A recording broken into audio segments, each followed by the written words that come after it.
Donc à partir de cette boîte, nous allons partir pour créer notre fauteuil.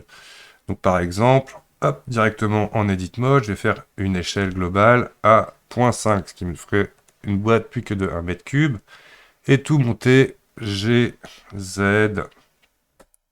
2,5 pour que ma boîte soit directement posée sur le sol. Point de départ de notre modélisation. Donc là, nous allons nous intéresser au dossier de notre fauteuil. Donc tout bêtement, on sait que ça sera l'avant de ma chaise. Donc là, je vais aller en mode arête et tout simplement sélectionner une arête. Et quand j'appuie 2 fois sur G, vous voyez, mon arête va suivre le sens, l'arête sur laquelle, en fait, elle est guidée. Nous le voyons. Là, si je fais GG, hop, et que je choisis cette arête-là, voilà, quelque chose comme ça. Donc là, on peut aussi faire tout simplement GY pour venir contraindre directement sur l'axe Y. Donc là, je crée mon dossier de cette manière, GY, que voilà. Alors, nous avons, moi j'utilise le modèle de la chaise de Matrix, on va lui faire une échelle du dossier S sur X, pour que ce soit un peu moins large, voilà, à peu près comme ça.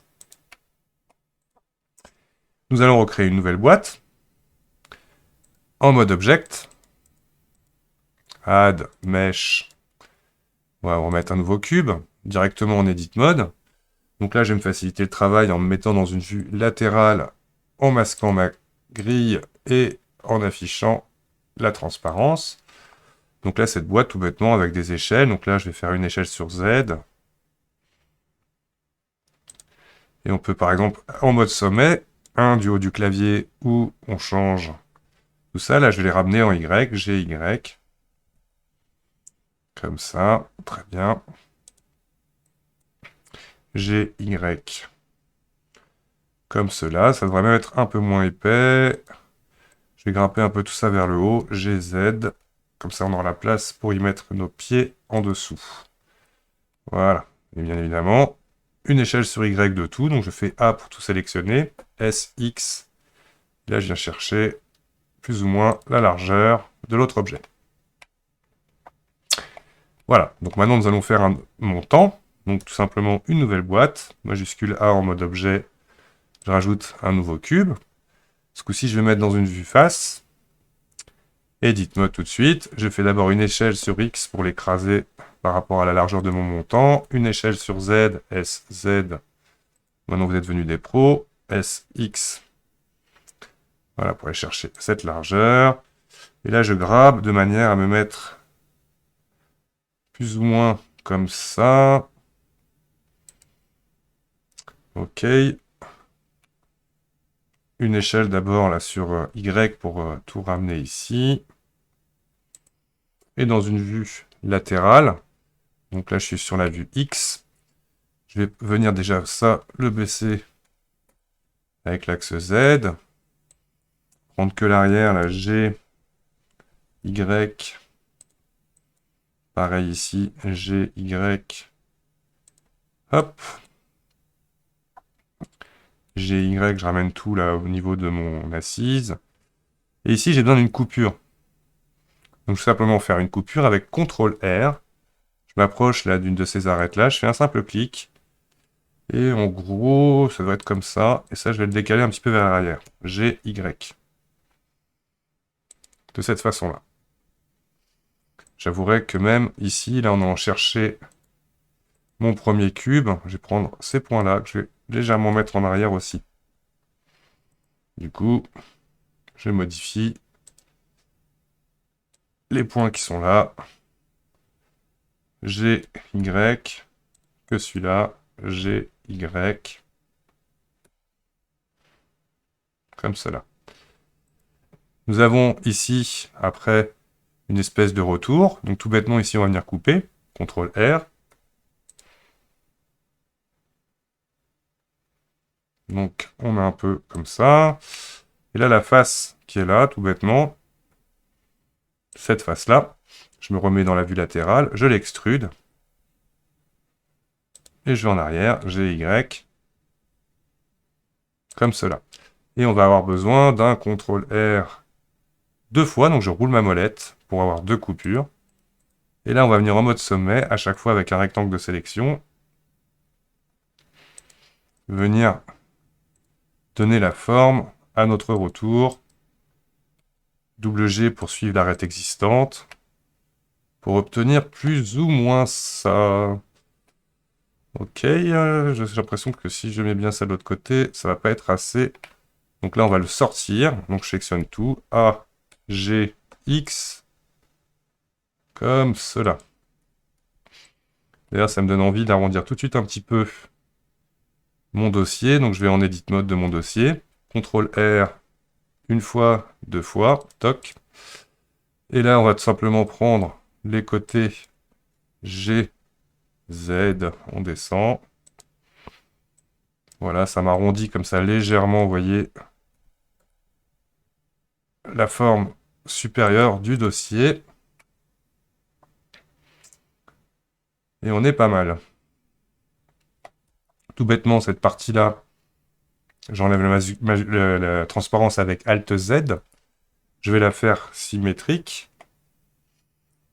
Mais avant tout, on va d'abord lui rajouter un cylindre. Donc on va venir en Edit Mode. En Object Mode, on va le faire. Add Mesh Cylinder. Alors là, on veut, si on va garder ces points-là. Mais on va tout de suite aller en Edit Mode, lui faire une rotation sur l'axe X. X de 90. Lui faire une échelle. Voilà, jusqu'à ce qu'on ait la largeur. Et maintenant, je fais une échelle sans le Y. Donc S, majuscule Y. Et là, je vais pouvoir le réduire de cette façon-là. Pour me mettre dans une vue frontale et correctement placée. Ici, en gros, mon retour qui devra aller jusqu'à l'arrière ici. G, Y. Hop, on va lui faire une légère rotation pour que ça vienne suivre notre pli. Et là, en fait, on va même le rentrer ça vers l'intérieur. GX. Voilà, pour que ça donne ce côté-là. Alors ici, il va nous falloir jouer sur cette forme-là maintenant. Je vais venir prendre les faces qui sont ici. Plutôt les sommets. Donc là, c'est ces sommets-là que je vais commencer à prendre. Alt Z, G, X. Cela, G, X. Ah, attention, j'ai pas désélectionné les autres. D'accord. Voilà. Alt Z, G, X. Voilà, pour fondre un peu le... Peut-être que celui-là, on va le... légèrement le ramener maintenant. G, X. Voilà, que ça fasse un truc un peu fondu comme ça, qui vienne se perdre. Et même ce point-là, GX.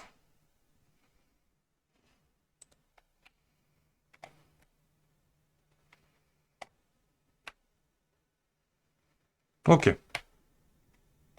Alors ça, je le trouve trop en avant. Je vais sélectionner la face de cet objet-là. GY, on va le rentrer à peu près jusqu'ici. Peut-être je vais faire une légère échelle. GX, le recaler avec ça. Une légère échelle ici aussi. C'est pas mal. Du coup, là, hop, celui-là, on peut le retravailler légèrement. GX. Hop. Ce qui est pas mal. Alors, une fois de plus, toujours mes points sont à 0, 0, ce qui me facilite le travail.